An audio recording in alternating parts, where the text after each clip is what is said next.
Little short video, particularly about something that is a part of Hermetic traditions and Hermetic foundational understandings, and that's the concept of discernment. So in Hermetic traditions, we would tell you that one of the first things you're going to have to learn in your life to improve your life and to be of assistance in improving other people's lives is you're going to have to learn to discern.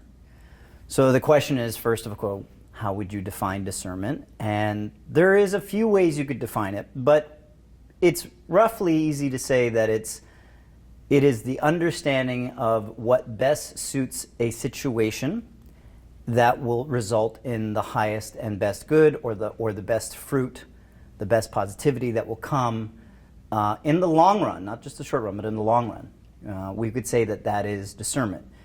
There's other ways of defining it, of saying to know what is so and what is not so, to know how things may unfold, how things may not unfold. Discernment is being able to use that clarified judgment to improve your life in some way, shape, or form. And it's essential to improving your own well-being. It really is. In Hermetic traditions, if one does not have discernment, one is what we would use in modern day terms, a sheep. You are a sheep to the world. And what's really happened in the world today, what's growing dramatically, and especially in terms of social media or access media in terms of the internet, in traditional media, traditional news outlets, traditional messaging from governments, from everyone, is this sort of surrender of your own discernment as to what is so and what is not so, as to what is factual, what is not factual, to someone else. And we see that happen all the time. And you know you're doing it when you turn around and you quote the other thing as your reference point to that understanding. And a lot of times that other thing is they.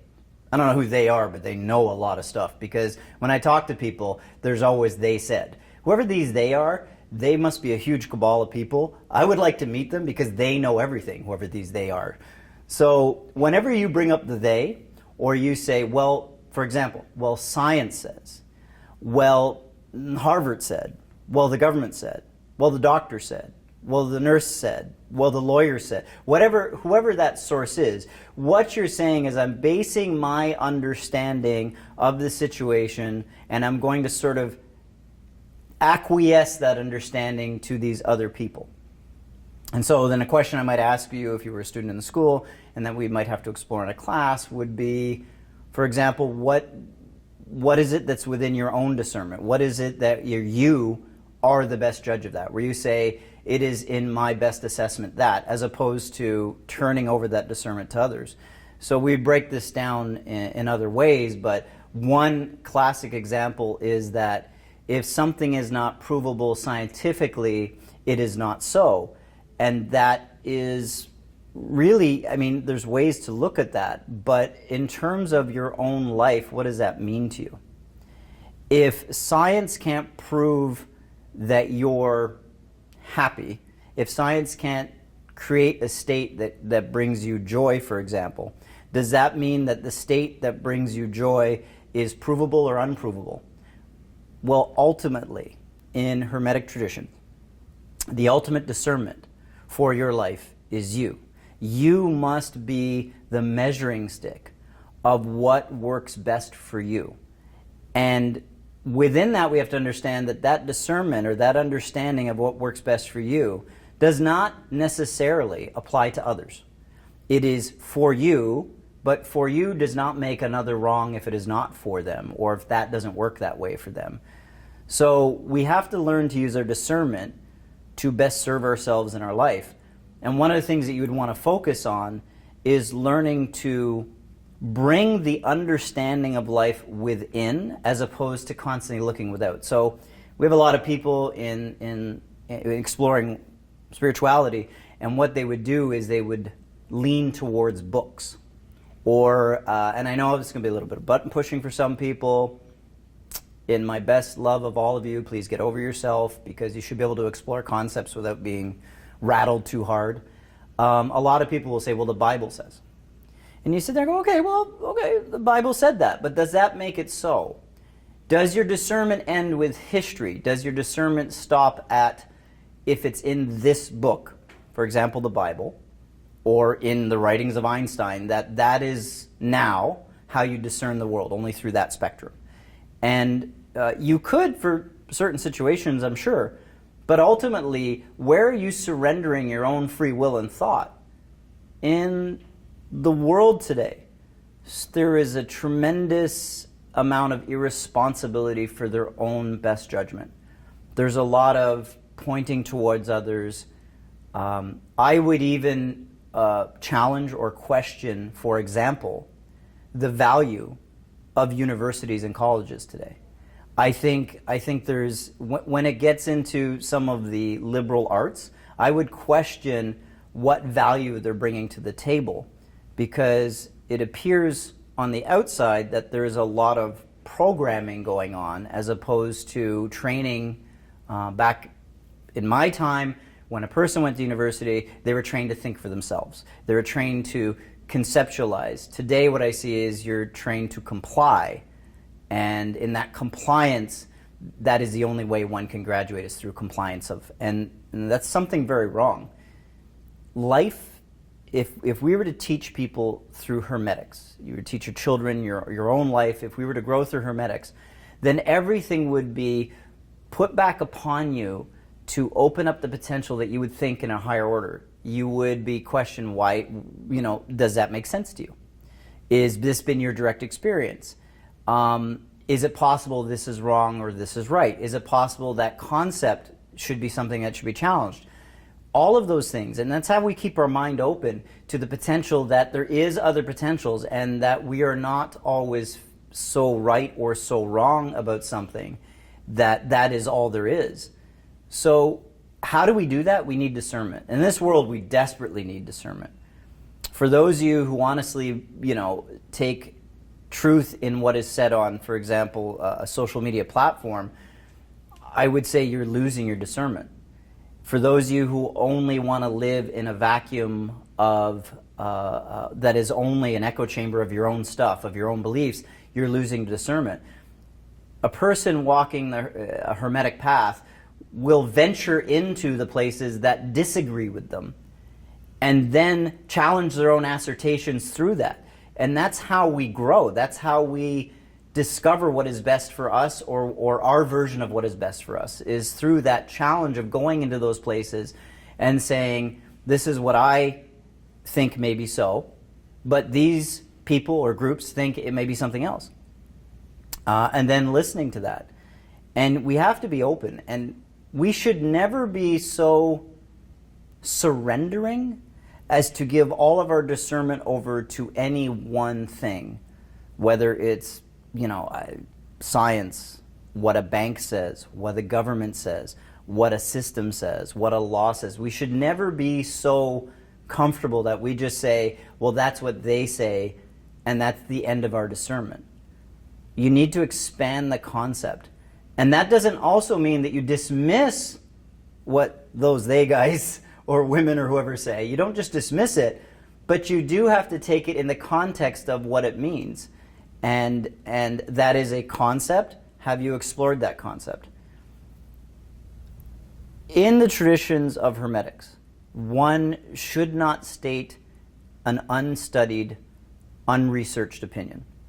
So in a higher order and higher learning, you'd be told, speak only, make statements only of the things that you are well studied on.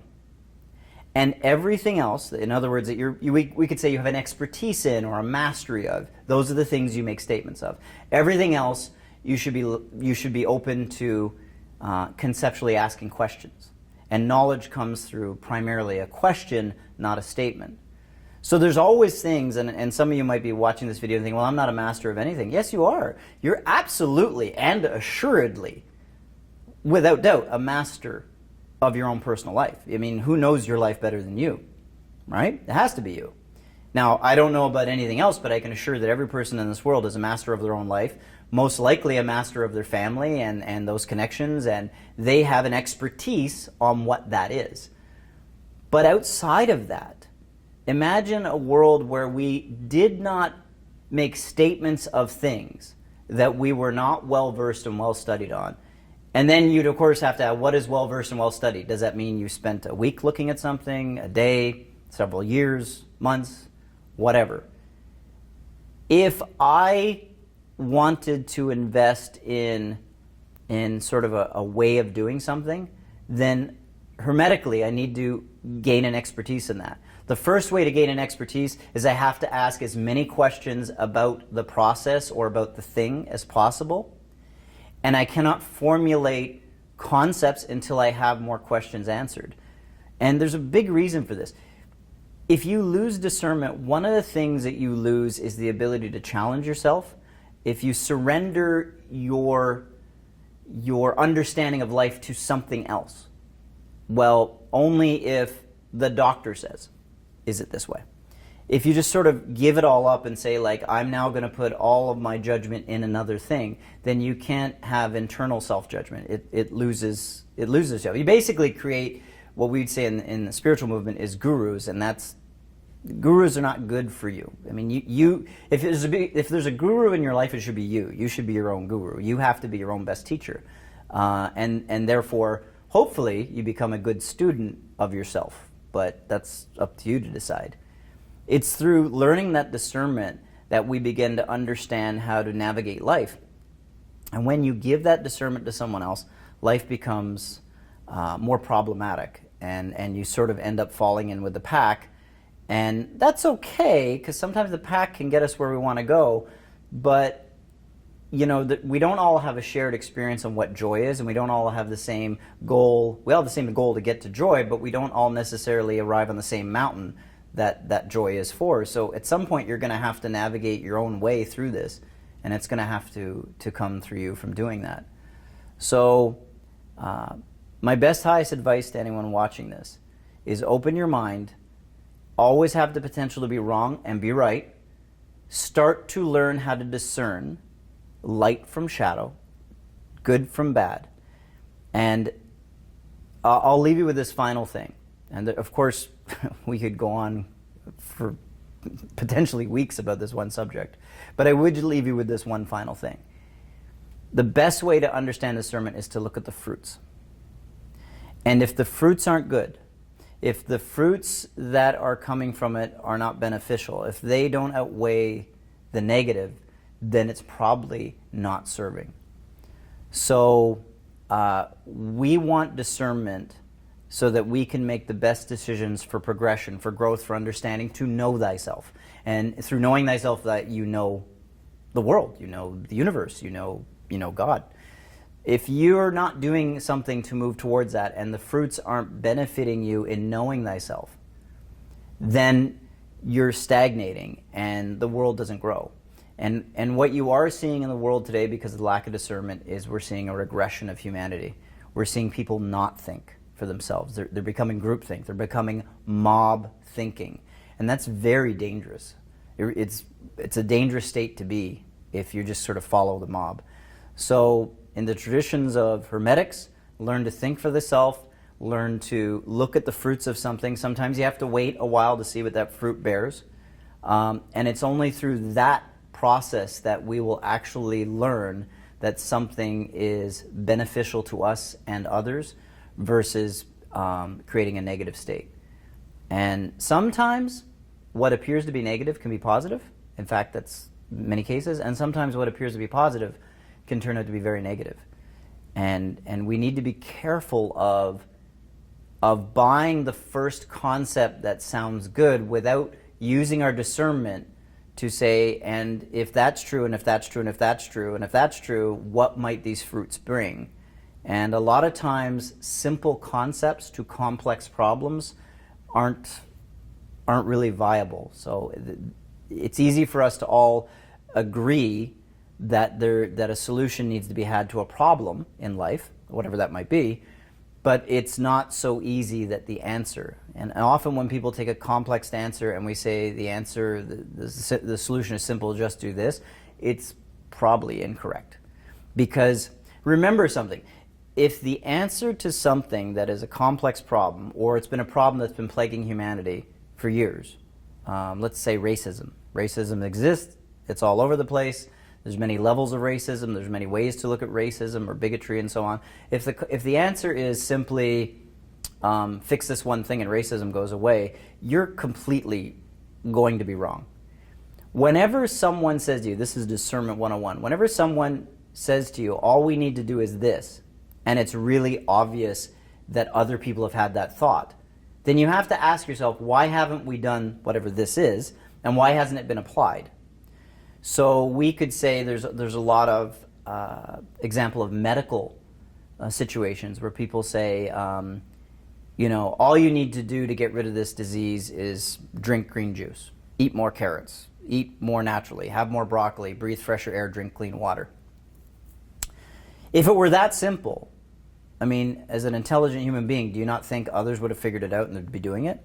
And then, of course, this is where the conspiracy has to come in, because then the only answer to the fact that the simple solution hasn't been made available is because there's a bunch of people blocking that simple solution. Okay, if that's what you think, fine.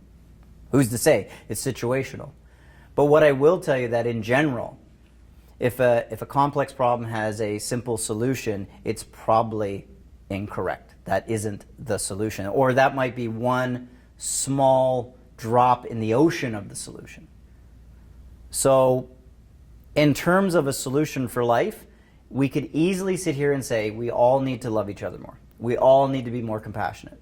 That's true. And that is an actuality, that we do need to be more compassionate. The world needs more compassion. But if I were to say, and that's the end of it, that's the solution, just more compassion. No, it isn't. There's complexity levels within that. For example, we again, discernment. What are we talking about? We all need to love each other. What does love mean? Do you mean tough love? Do you mean when that teenager is really acting up and you've had, 1,000 conversations with them and you finally say enough's enough? Is the right thing to do kick them out of the house? Oh, no, you can't do that. That's wrong. You should pull them in closer. I don't know. It's situational again. But what is love? Tough love is something that works, and so does pure compassion. But it's all about, discernment tells you, how do I apply this understanding or this tool or this knowledge in a way that benefits? So sometimes you have to be tough on people that you love. And then other times you need to back off and give them a lot more room and maybe provide a lot more empathy and compassion for what the situation is. See, discernment helps us to understand how to apply the tools in life to do the benefit. And the answer is not always the same thing. And that's why discernment's so important. You can't just say this tool always works, because there's no tool in life. There's no one way that always works. Things are situational. People have personalities. There's different stressors to a situation. And so discernment is about, I have a set of tools in front of me. Which one am I going to pick up? Or which series of tools will I pick up to benefit this situation for me and for others? And so discernment in the world, super duper important, and unfortunately there's just not enough being taught in this world about that, and it's not being explored enough. And in a Hermetic tradition, it's essential. It's actually one of the core things you have to learn before you can really learn higher teachings, is you first have to go through the process of developing your own discernment.